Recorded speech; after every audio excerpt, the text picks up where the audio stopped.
welcome to our Limestone AMA. This is part 2 of our session, and if you have missed out our first part, do check it out.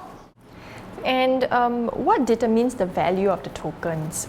Is it the revenue that's generated, or? I think number one was the use case. So I think how Malcolm put it earlier, I think it was about adoption. I think for us it was about the use case. So you can have many good ideas that you wanted to roll out your project and all, and then when you issue your tokens, the value usually dies because after that nobody starts to use it. So in our case it was the reverse. We had the city first. It was a use case that people is going to spend and use the token within the city. That actually creates the value for why they need the token in the first place. Yep. So the use case we are also looking at around close to 200,000 people coming into the city on a daily basis. The expected spending power within the city was close to 100 million USD. So with that, that's a huge amount of use case that will be deployed there. So like to come back to your question, like what other than that drives the value, right? I think it was about the supply and demand. So if you really want to have certain value of certain things, right, there must be a huge demand for it. Yeah. So I think besides trying to have it being speculated, which we discourage, it was about the real use case being demand within the city. And hence, I think when you have overwhelming of demand with limited supply, then usually the value of the item goes up. Yeah, so I think that one was very natural. So it was the use case and then supply and demand. Okay, so we understand that as with every new technology, right, there's always time that's taken to drive adoption. So what are some strategies that you're adopting to be able to help to push for people to start using this technology? So definitely a lot of education will be required. We need to, like, in a way, educate the people that's living and working in the city about this piece of new innovation. Yeah, also I think there's a lot of work to be done on that part. The other way is that we could influence, at least within the city, that they need to adopt to it. So it was a bit top-down, where we actually so-called request the tenants to have it embedded in start from their HR side of the start of the adoption. Yeah. So from there it was like top-down already. Yeah, well, they can still consider to use it or not, but without it, they couldn't have access to a lot more facilities. Yeah, put it this way. So with that, I think that one gives us a tailwind. Yeah. To have it being more embraced more quickly. Yeah, and I also think that this is a technology where when more comes on board, it becomes even more efficient, it becomes even more powerful, right? Yeah. So with PPCC as the new, like the pilot project for this, why PPCC then, and why Cambodia? I think Cambodia, firstly, in terms looking at the kingdom itself, it is actually a very interesting emerging economy. For the past 15 years, it has actually an annual growth rate of almost 7% year on year. And as such, it is an emerging economy that presents a lot of opportunities for investors and also for new projects. I think secondly, the interesting part would be the foreign direct investment policies of which the country has adopted. I think the influx of foreign investments and funds has spurred on the size of projects and the scale of projects that's taking place in Cambodia itself, especially in Phnom Penh. And so that just drives the whole real estate kind of economy forward and faster than many other places in ASEAN region and even in the world. And next, I think the next factor would be the young and vibrant population that Cambodia has. As compared to its regional neighbors, Cambodia actually has a huge percentage of young population. Almost 60% of its population are below the age of 30. And so that presents a lot of opportunities. This group of young, vibrant population, they are very receptive to new technology, receptive to, I think, smart technologies and what the mobile phone and what technology can do for them. So I think that makes Cambodia a very interesting place to be in and to work on projects. Yeah, we also know that I think PundiX has already implemented one of their POS systems in Clini, right? So maybe you want to share more about that project? Yeah, we had a chance to work with Limestone to install our POS device in a 100-year-old franchise coffee shop here, and you can go and buy a kopi C, a kosong, and pay with the Lime card or with the app. So, I mean, for us, it was great because we did try different attempts here in the past to create like a crypto street, and onboard restaurants and that sort of thing. So we had that experience too. But having our platform installed in a place like this is pretty historic, right? So, yeah, I mean, I think the staff of Limestone did great. Training the merchant there in the coffee shop, as well as introducing the technology to their consumers. And I think they would agree it was really a plug-and-play experience for everybody in terms of the user experience from both the merchant and the consumers at the coffee shop. So that's one of the things with our technology, just really focus on the customer experience and ease of use. Okay, and as one of the first maybe smart city projects that's using blockchain technology, how do you think that this would be an attractive point for users? So I think I like to second Nine's pointer earlier, being an infrastructure for all the businesses and all to come together. So we see Limestone as an infrastructure of blockchain network that will also be able to bring on other businesses who are running on blockchain to come on board with us. So how do I mean here? So I think, it's like we will not be the only blockchain solution provider in Phnom Penh City or in the whole of Cambodia. And then there will be other companies that will be offering their solution. So one of them, for example, would be a ride-hailing app. And then they have been in Singapore, they have been in Cambodia as well. Yeah, hint, you can do some research to see who they are. And when you book a taxi ride on the app, you will be rewarded with their own version of their point system. And then, but if they keep this within their ecosystem, they could only be able to, reward their user based on that. But if you interact with Lime or come to Lime as the platform, you will now be able to interact with all our merchants, our clinic, our hospitals, legal firm, whichever there, who is able to accept the Lime token as part of the ecosystem. And everybody's going to have that because everybody's going to have a kiosk, a POS system of PundiX. So with that, then there are people in the ecosystem can now interact with the rest of us. So we see ourselves as a platform where we are able to let everybody come together and then interact like that. And to do this, of course, there's one guy that's missing, which is the exchange. Which we are actually building one ourselves. So currently it's actually being licensed to be approved to be running. So we are awaiting the outcome of the license. So that's how we try to become the infrastructure for other blockchain solutions. I think this is, I think the exchange is really interesting to have because that's going to help a lot with onboarding and offboarding and settlements for merchants accepting digital currency, but then want to go back to the local Cambodian currency, and they could use services like that. I think that's a great idea. So panelists, today we continue with our questions and we have included this time questions that we have gathered from the community and we will try our best to address them. Let's go! So we have a question from Eva. What can I use the LimeX token on? So it's going to be spending them within the city, spending it using the Pundi machines. Okay, and we also have another question from Mayor Rain. To contribute in the smart city development, definitely the project will need to involve the government, right? Because the government is also part of that whole planning.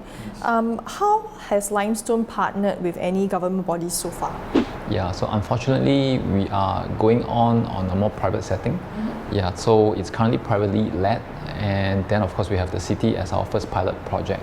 However, people heard about the project, including some of the province governor, and then they actually requested us to help them with the digital identity to keep a record of the people within that particular province.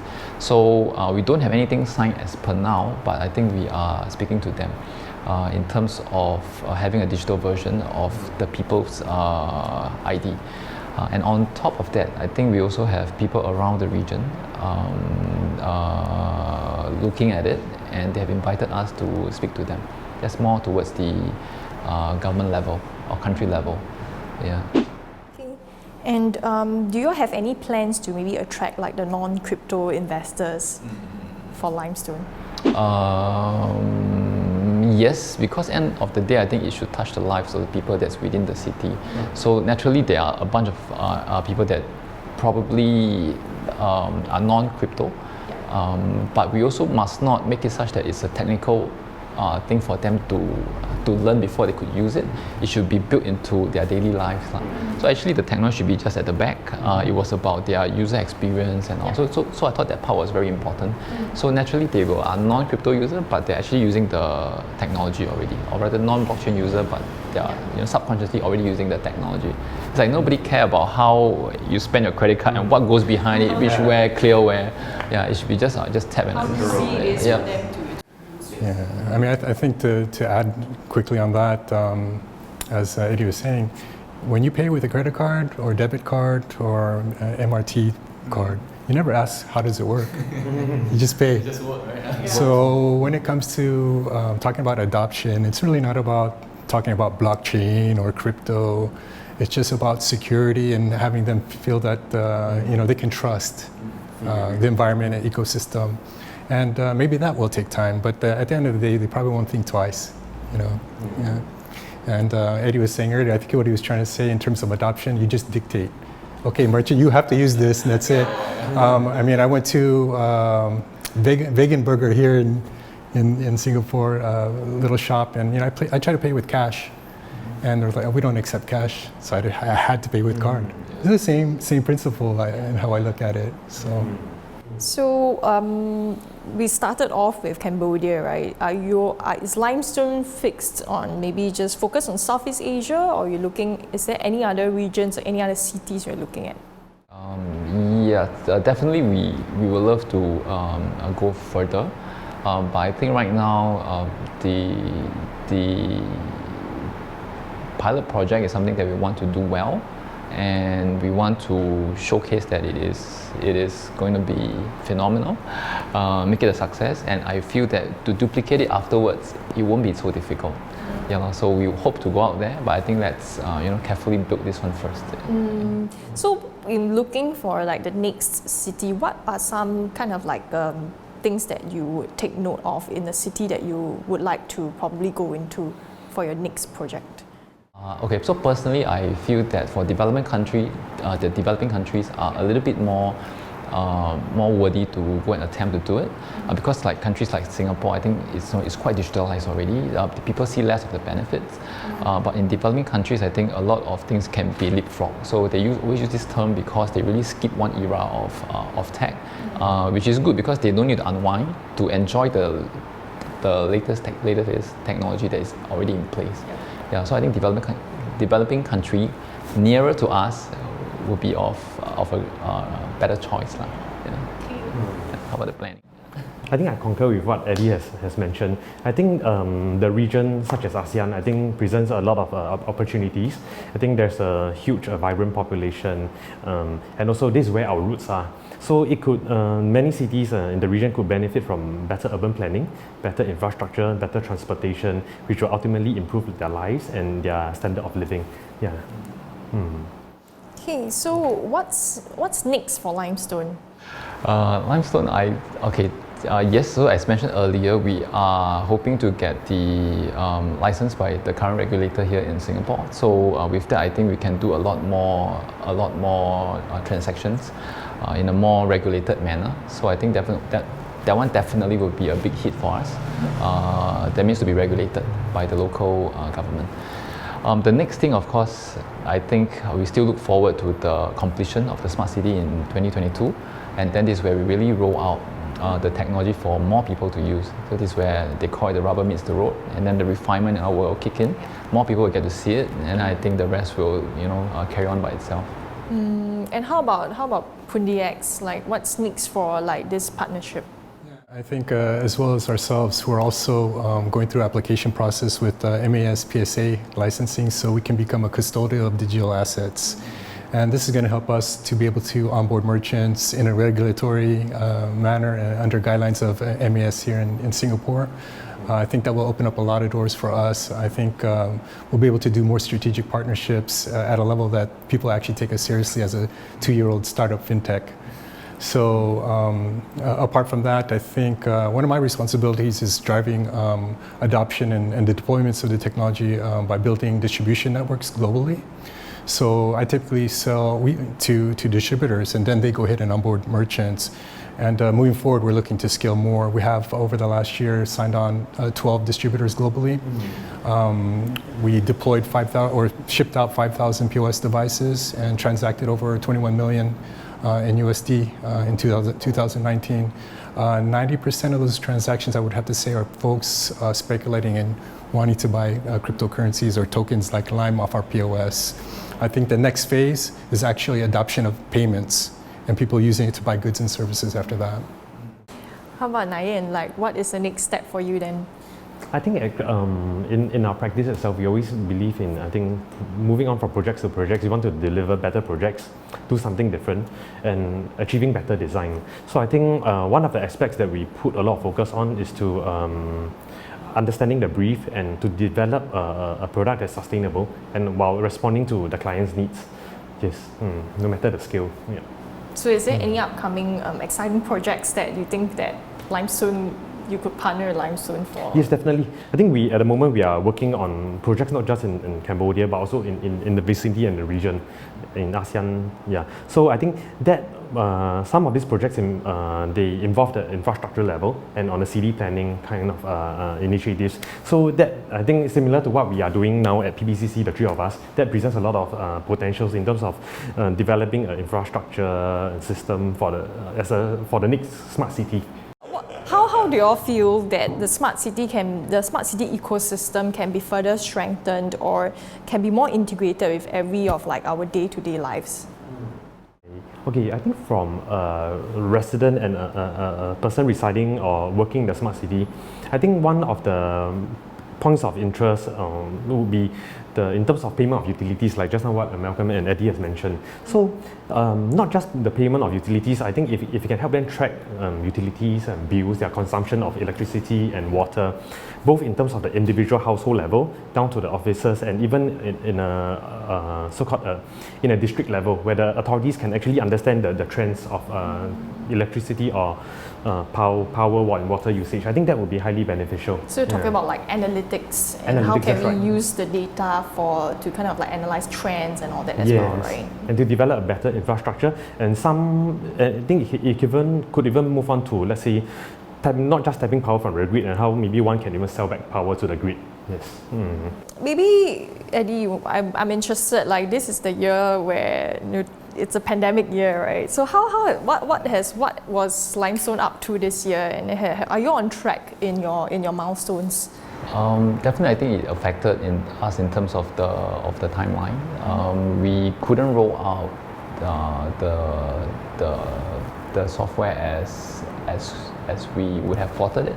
Reason being, we are unable to fly down to Cambodia, so a lot of things has to be done remotely. So I think in terms of the timeline, it was affected by maybe a couple of months as long as we were having a lockdown. So we are still quite positive about it because I think the air traffic has more or less been improving. Even my partners are flying down in the coming next 2 weeks, so I think it should be our turn soon. So we still look forward to going down to get our hands dirty again. Don't forget to subscribe to Limestone on Telegram and Twitter, as well as PundiX on Telegram and Twitter as well. Also, Create Architecture on Facebook and Instagram.